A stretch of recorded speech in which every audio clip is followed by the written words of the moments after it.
Sean Fonti. Hi. Thank you so much for joining us on the Bass Bass channel. You're welcome. I'm so happy to be here. Thank you. All right, let's start off with a hypothetical. Right. Let's imagine that I've got a time machine, a DeLorean parked out the front. Yeah. Where or when are we going? Oh boy. I remember being really inspired by listening to a band called King Crimson, and I remember they had this live album called Earthbound, and they had this awesome version of 21st Century Schizoid Man, and I'd love to be transported back to, say, I think 1972, 73 when that album was recorded, just to hear it. Yeah. Were you born then? Were you born then? No, I was, yes. I'm born in the 60s. Oh, okay. There you go. Yeah. I'm giving you credit for being a bit younger. Let's talk about some current stuff. You're currently the bass player in Sydney band Caligula. That's correct. And you've played in a bunch of great bands. Can you tell us a bit about your bass playing history? Sure. I started obviously at school. My brother Jamie, he's in Caligula as well. So we've been playing together in a number of bands. But we started at high school. We did a couple of like grade 10 school formals and things like that. And then my brother and I, we were in the early 80s. We got right into the punk scene. So we were in the punk and hardcore scene, and like we were playing progressive sort of punk rock, played some classic venues like French's and things like that, which are like iconic venues. French's, the Old Teachers Club, the Gaelic Club, the Vulcan Hotel, and then after that was a band called My Heart Bleeds For You. Then I joined a band called Massappeal, who are a great band, and we toured all around Australia, and we did like the Anthrax tour. We played with like DRI, Mortal Sin. We did big concerts. I mean, that was great. After Massappeal, my brother and I started Caligula. We were just sort of moving out of the heavy music, and I think we just started to learn to play, and then learn to, I'd say, appreciate a song. So it started actually writing songs, and then it was quite fortunate that at that time that independent music in Australia was just like people, they wanted to sign you up, and radio was actually listening to what young bands were writing. So we got picked up by radio, and we eventually got signed by a major, and did all the touring, and had gold records and toured all around Australia, and went overseas and stuff like that. And then that band folded up, and so then I was in a band called Def Effects as well. I was in Def Effects, and that went really big as well. And we did really good things and toured overseas. We toured with through the US, played with No Doubt. We toured through Asia with No Doubt, Japan, Singapore, Hong Kong, America. Then we supported Smashing Pumpkins and all around here. And then after Def Effects folded, I was in a band called Primary, also with my brother from Caligula, and we got signed by Warner's, and we went overseas as well, and and Connie went on to do Sneaky Sound System, got very successful, but she was with us. We were on the darker side, it was less commercial, but we got signed by Warner's and things like that. If you've had any aggression in you this year, you let it out now. Show me what you got, Sydney.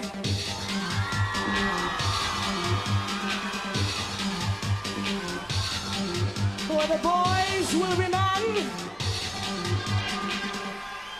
and the girls. Come on!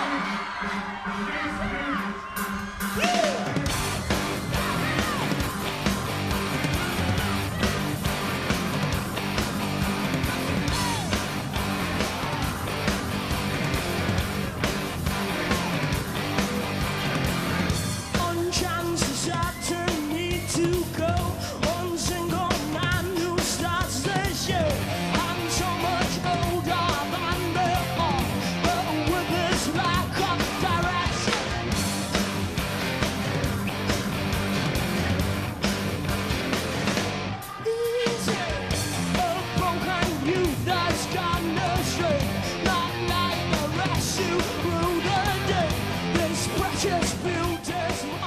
Yeah. So I think it was about 16 years of on the road for me. That's amazing. Yeah. Amazing history. It was 16 years of not having a job. Yeah. So it was pretty cool. Well, that's the dream. Yeah. Nice. I was actually looking through your YouTube channel yesterday, and I'll add the link to that in the description. Right. I saw that you've been on Hey Hey It's Saturday. Oh, many times, yeah. With both Caligula and Primary. And Deaf Effects as well. And Deaf Effects. Yeah. And back in the day where Daryl Summers even commented on hairstyles. Oh, that's right. Yeah. Of course, yeah. Bit different back then. Yeah. You mentioned to me earlier it's kids that have done this to us. Oh, yeah. Well, like those long, luscious dreadlocks, didn't work out too well when I started being a school teacher. So. This is the second single called Roundabout. Great to have the group look at these hairstyles. Caligula!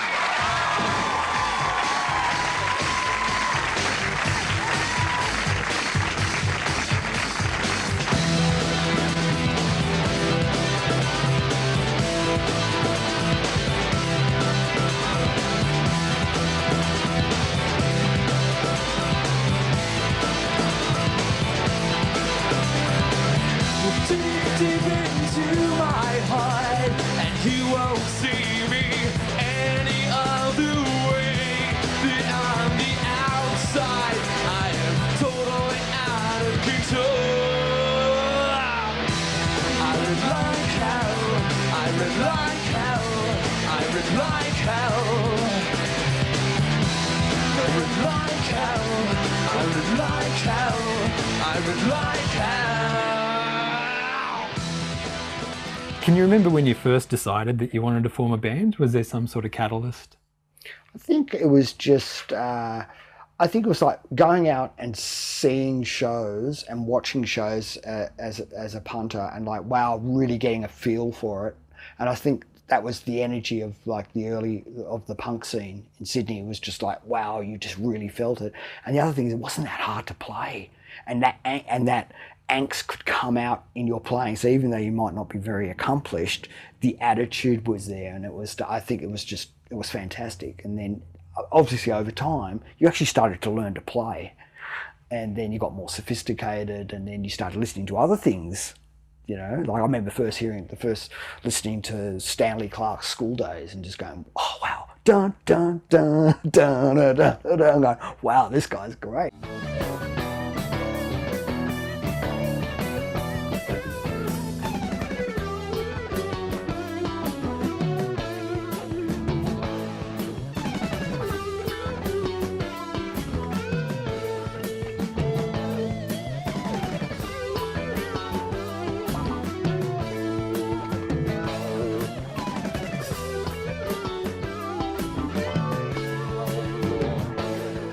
And then, of course, the Red Hot Chili Peppers came along. It's like, wow, this is good, So what were you listening to that got you into the punk scene first? Oh, I was like into the old English oi punk scene. I mean, I had big Mohicans and all that kind of stuff. You probably give me a photo. You can have a laugh at some of those photos, but yeah, that was the thing. It was really the English thing. And then like I remember seeing the Dead Kennedys when the Dead Kennedys came out. So that was amazing. Actually, I think I've got a Dead Kennedys. I got all these laminates anyway. I was like, and they're reminding me of things of the early days of what it was like when I first started. Yeah, but I saw the Dead Kennedys play. I go, wow, these guys are great, and they could really play, and they weren't dressed up. Like they're just normal guys with like Hawaiian shirts and just like, and the music was so intense.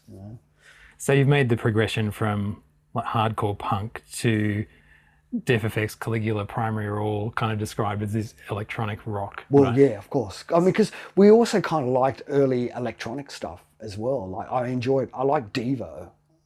I always liked Devo, and yeah, so we just sort of like, we were kids of the 80s, so it was like Countdown every Sunday night. So yeah, that sort of kind of came in as well. There's an appreciation for both. And over the years, as you mentioned, a lot of the projects have been with Jamie. Yes, that's right. How's that relationship? Is it like Any Gallagher style moments, or is it all pretty good? You know, no, I mean, I remember some people used to play up. I think the Sydney Morning Herald did an interview us, and it was like they call it sonic sibling rivalry or something like that. I think were being interviewed, and we kind of had a disagreement during the interview, and they played that part up.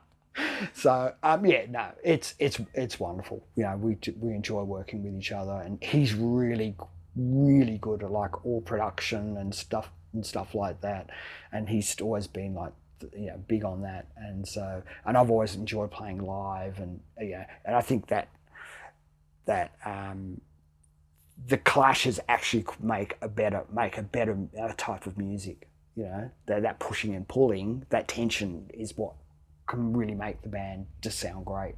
It's like sometimes I've got a band that just doesn't get on could just be fantastic because of the tension within the band. You know? The right elements are still there. Yeah.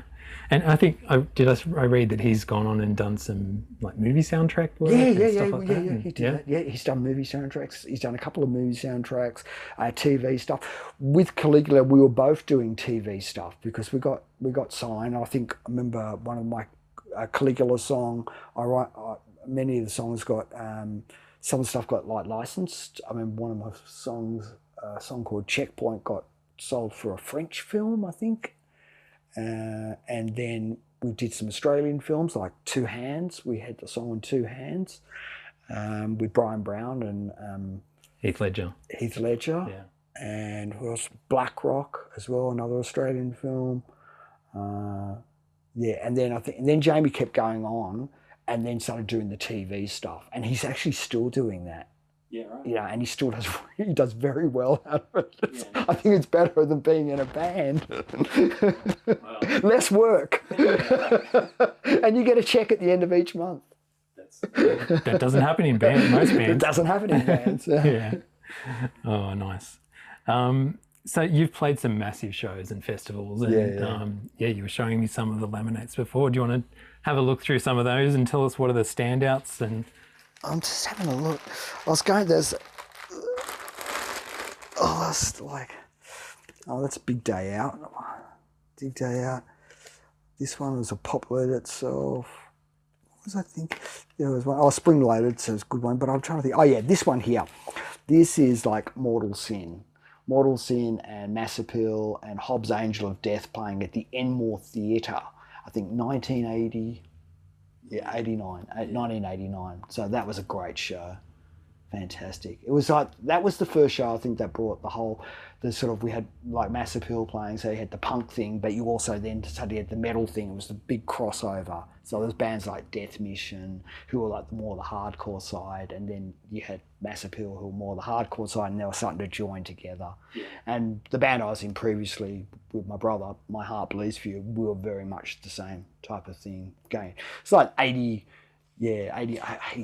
84, something like that, I think. So what did they have out at that time? Or Face of Despair was the album, wasn't it? That's right, yeah. And then I think everyone loved when Kill 'Em All came out. So when Kill 'Em All came out, it was like, oh, this is it. This is great. You know? Yeah. Yeah. Well, what else is there? Ned's Atomic Dustbin, big event. Oh, okay, Depeche Mode tour. This is Depeche Mode tour. We did the Australian tour. That was great. That was really good for Caligula because our single had come out. We went like top 10 or something like that. And then the album came out after this tour and we really broke. It was like, oh my God, it's a big band now, you know. It's like the 8 weeks of glory until your next single, you know. Yeah. So that was kind of fun. Yeah, but it was a good experience. Here's Midnight Oil, Cruel Sea, Caligula, there we go, New Year's Eve, Fremantle. That's a great show. I remember that show, it's fantastic. Yeah. Remember us sitting out in the sun and watching, Skunk Hour and Caligula. Great shows. We did a run together. This one here, Violent Femmes, Regurgitator, Grinspoon and Primary. That's right, it's another show, good one. Surf. Okay, Smashing Pumpkins, Australian tour. That was when I was in Deaf Effects. Caligula, Deaf Effects. So, Roland's band with, I think with Massappeal. '89 or something it was. 88, 87, 88. Yeah, did that Australian tour.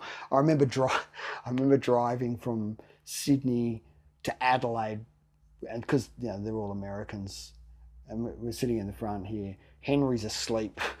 Brett the guitarist was driving. Henry's asleep on my shoulder, and we're driving to Adelaide, and then we had to. I think we had to stop somewhere because there was like a wind, some huge dust storm or something. Go after the Hay Plains or something like that. Henry actually put it in one of his books, and was laughing because they'd never just seen like the outback of Australia. It was like they're just like, I mean, a lot of the guys from the band were from New York. It's like, what is this? Like they've just never seen anything like that. So that was funny. And that's right. We got hassled by the police in Yass. That's right. They didn't like us for some reason. They took exception to our coloured hair and Henry's tattoos and all that kind of stuff. For no particular reason. I think it was because someone in the band bought a toy koala, like from a service station. Well, that's right. It was one of those touristy like koala things, and we put it behind the back seat, the back wheel of the car, and then we're looking. And just took this stupid photo. Oh look! Oh, ran over one. Oh, I think they didn't see that sense of humour. Oh no. Caligula, Def Rhyme. Yeah. Oh, they were a great band. Yeah. Caligula, Def Rhyme, and the Janes. That was off Australian tour. I was sitting there looking at it, and there's a T-shirt of this show, and it's something like 54 dates. Just like all these shows. It's like, you'd be playing 6 nights a week, and doubles as well sometimes. What's this? Yeah. Oh, Anthrax. There we go. Anthrax tour. That was with Massappeal. Yeah. So out of all these bands, yeah, who did you most want to meet that you've met?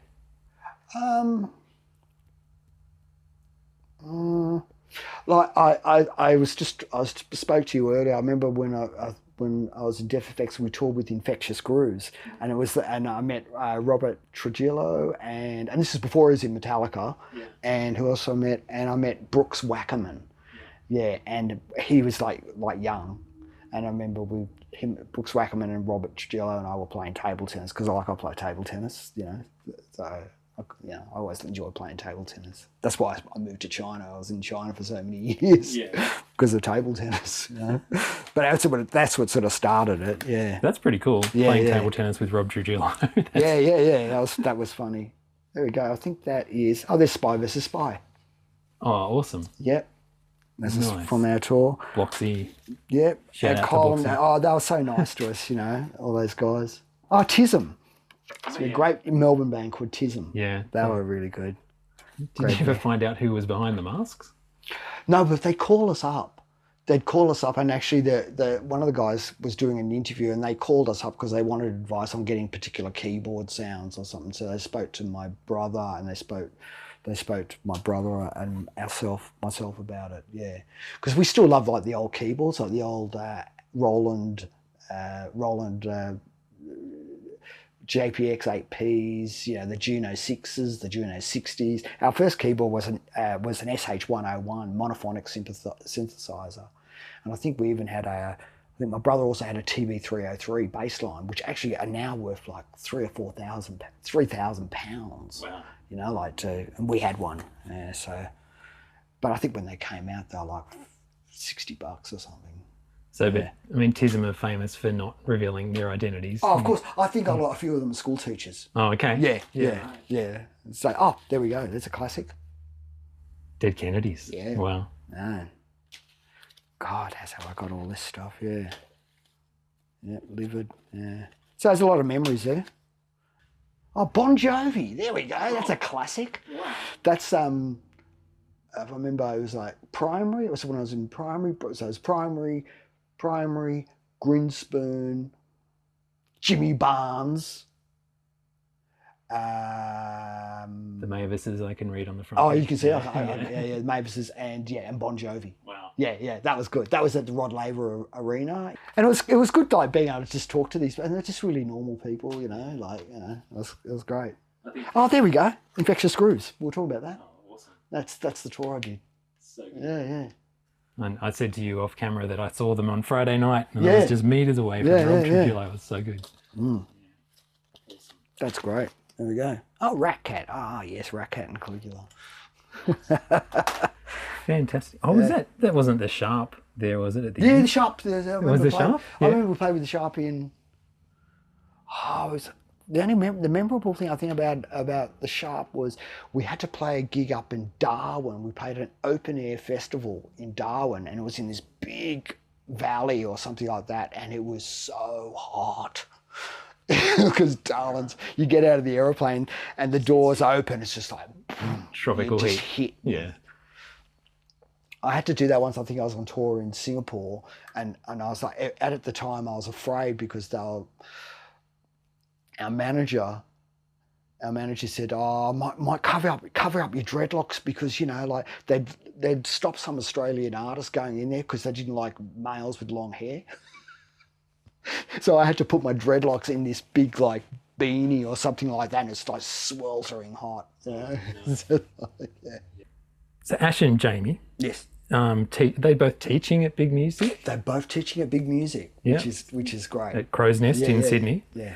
And I also read that you're a teacher. Yes, I am a school teacher. I've been a school teacher since, I think, the release of the second primary album when we were with Warner Brothers. I was getting a bit over like just the touring lifestyle, and we got married and I had kids, and I was school teaching during the day and still doing the band. So it got a little awkward when the students going, "Weren't you on TV or something on the weekend?" I'm going, yeah.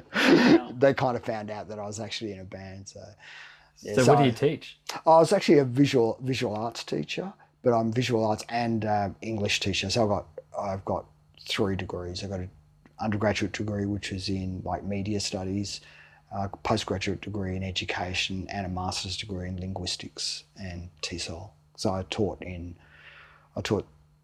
at Sydney Boys High School. I was taught in Springwood High School. I taught, and then I moved to China with my family, and I was there for 18 years.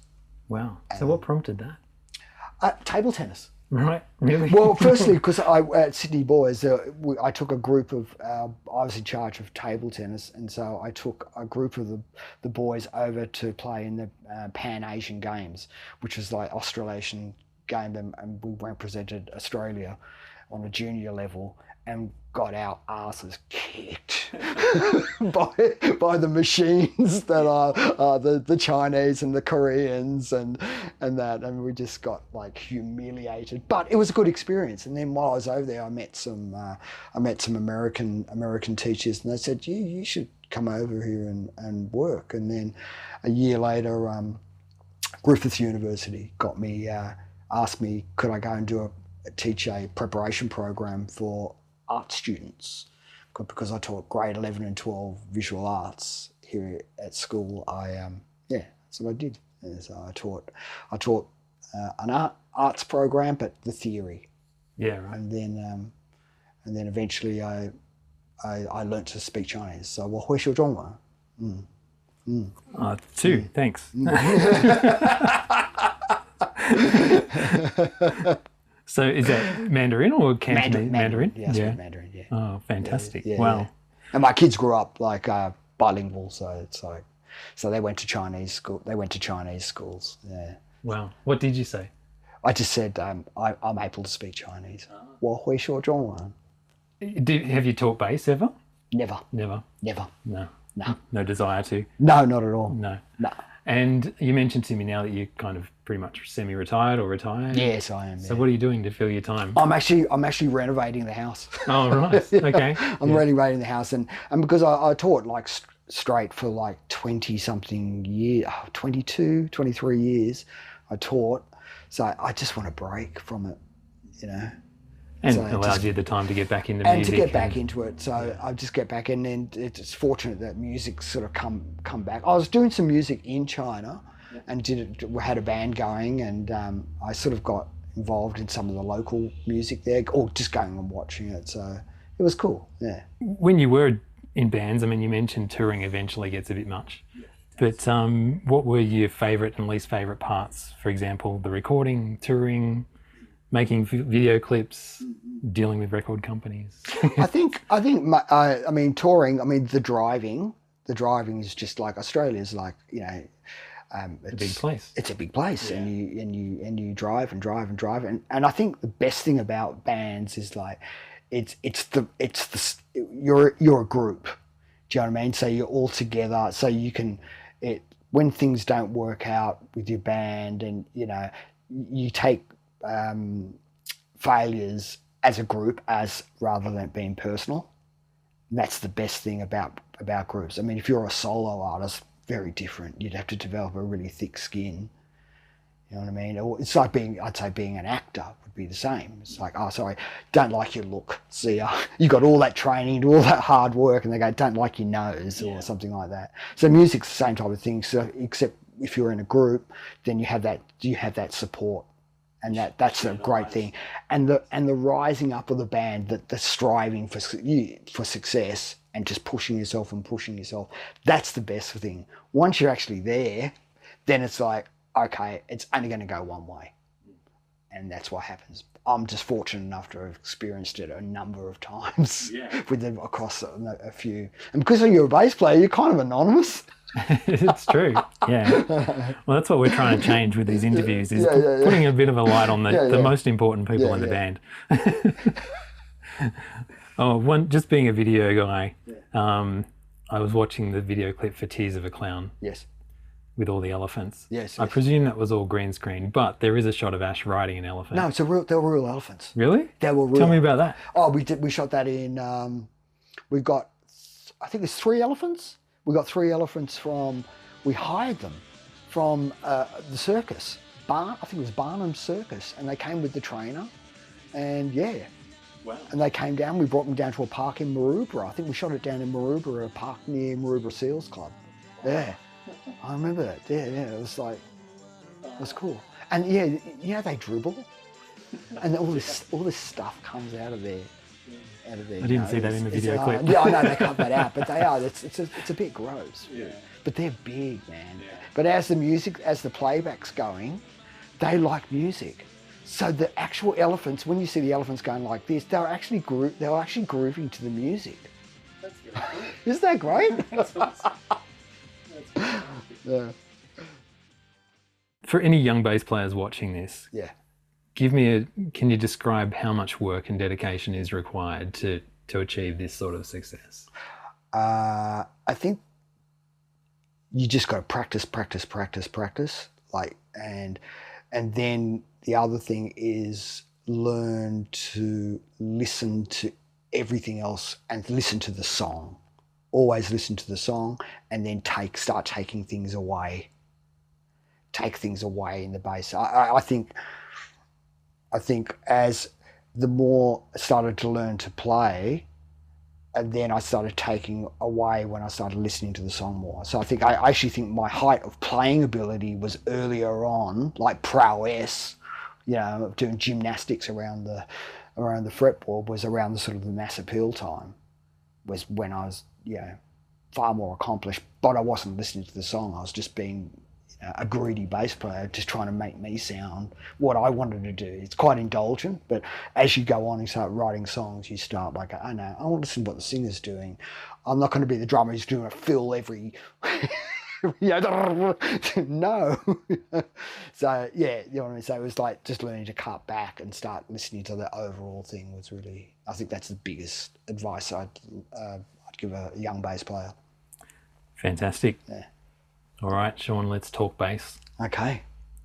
First bass. What was your first bass? Ibanez Roadstars 2. And how did you come about that? I bought it at Parlings. Cost me Parlings? Parlings, yeah. Parlings on York Street.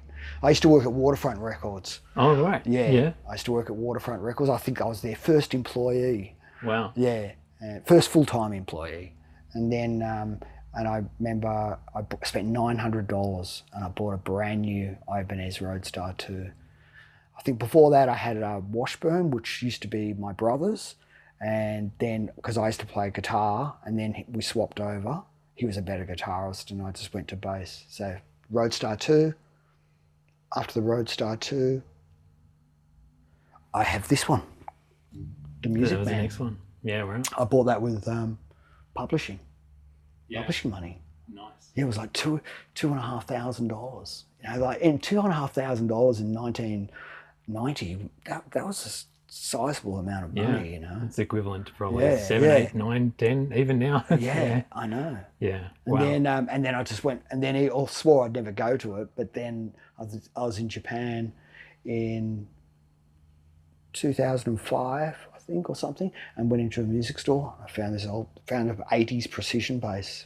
When the Americans were making them really badly, they made in Japan that era, I think between 1980 and maybe 83, 84, they'd licensed to make them locally in Japan, and they just made them better. So much so that the Americans started bringing them back into the US and rebadging them. Oh, wow. Yeah. Yeah, right. And the only thing I did is I swapped out the pickups.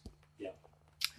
That's it. So, and those are your two They're my two main ones. Yeah. And I actually like the Fender now because it's lighter.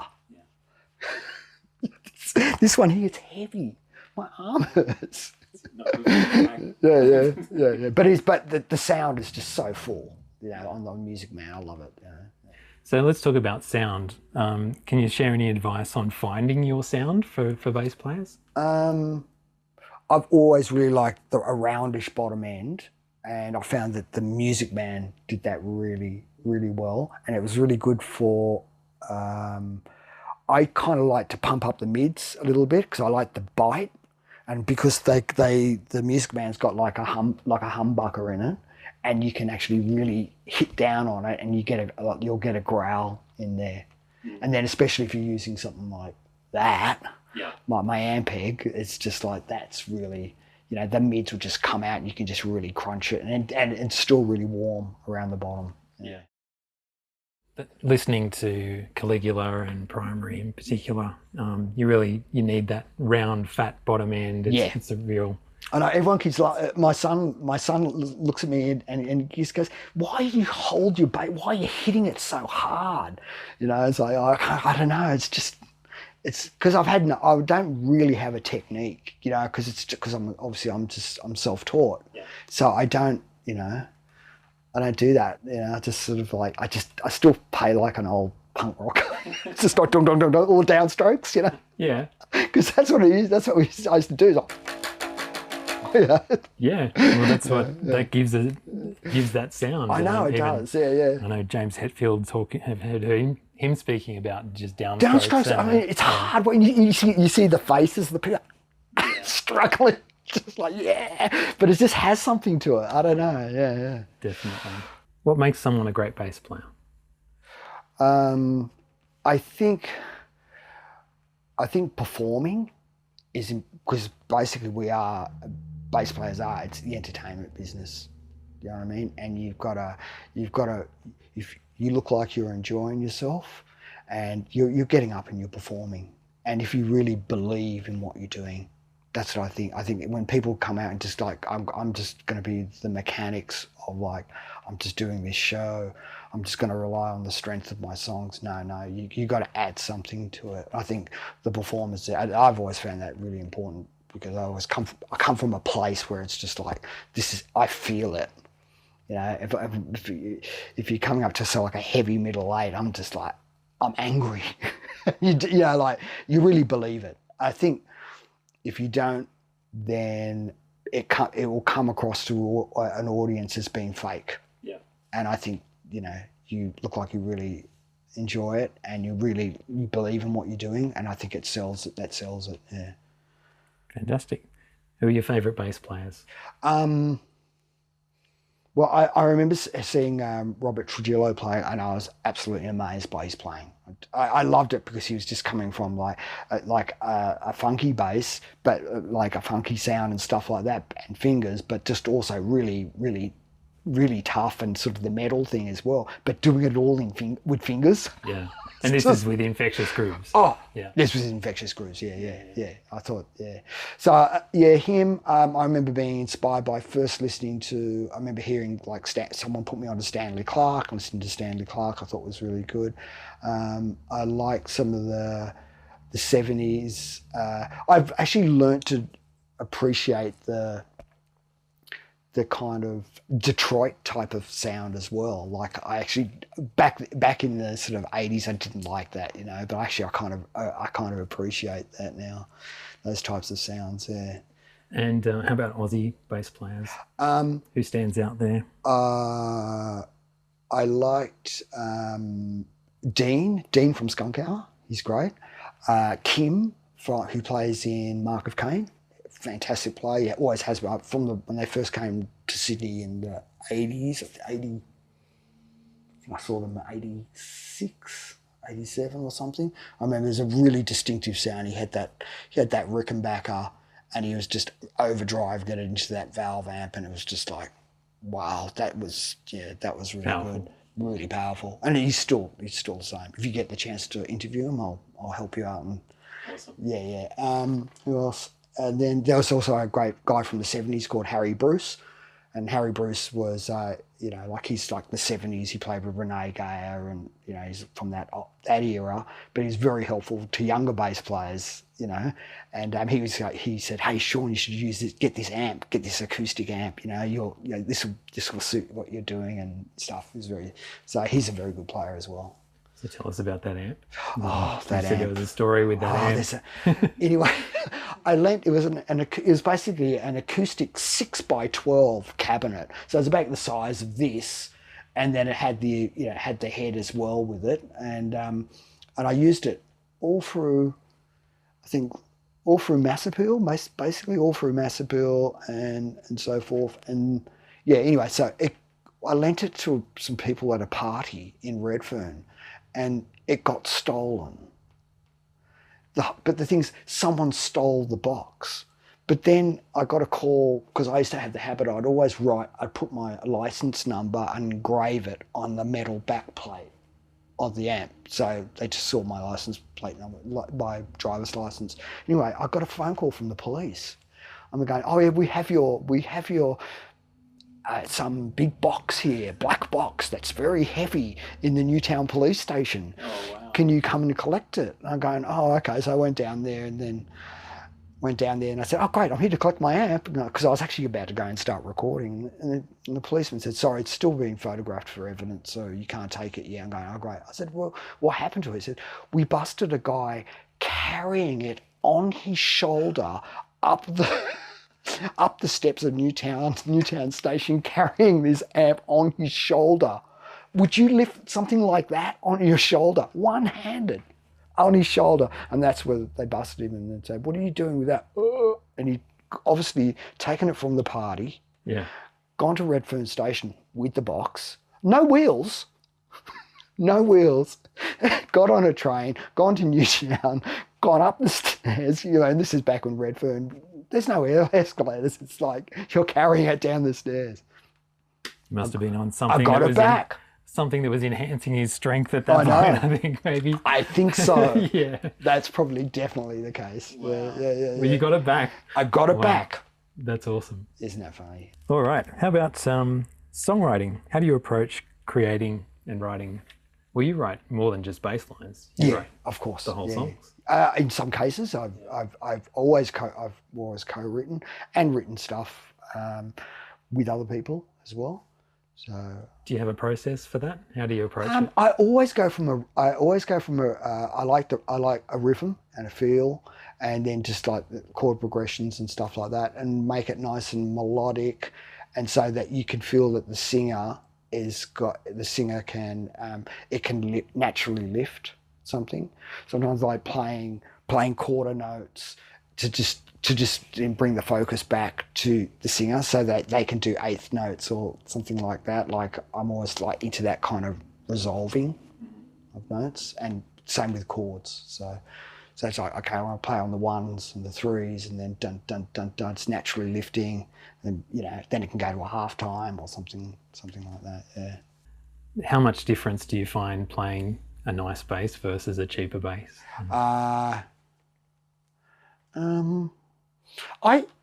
I think you can get a cheaper bass and it can still sound good. Yeah, because it's just, it also comes down to your playing as well, and what you're doing with it. yeah, I think, oh wow, this is a cheap bass. It sounds like a cheap bass. Oh, but it doesn't sound like a cheap bass when you're playing it. That's right, because then it's just like getting the balance of it, you know, as well. Yeah. What else is on your musical bucket list? Well, we're about to go and we're rehearsing up doing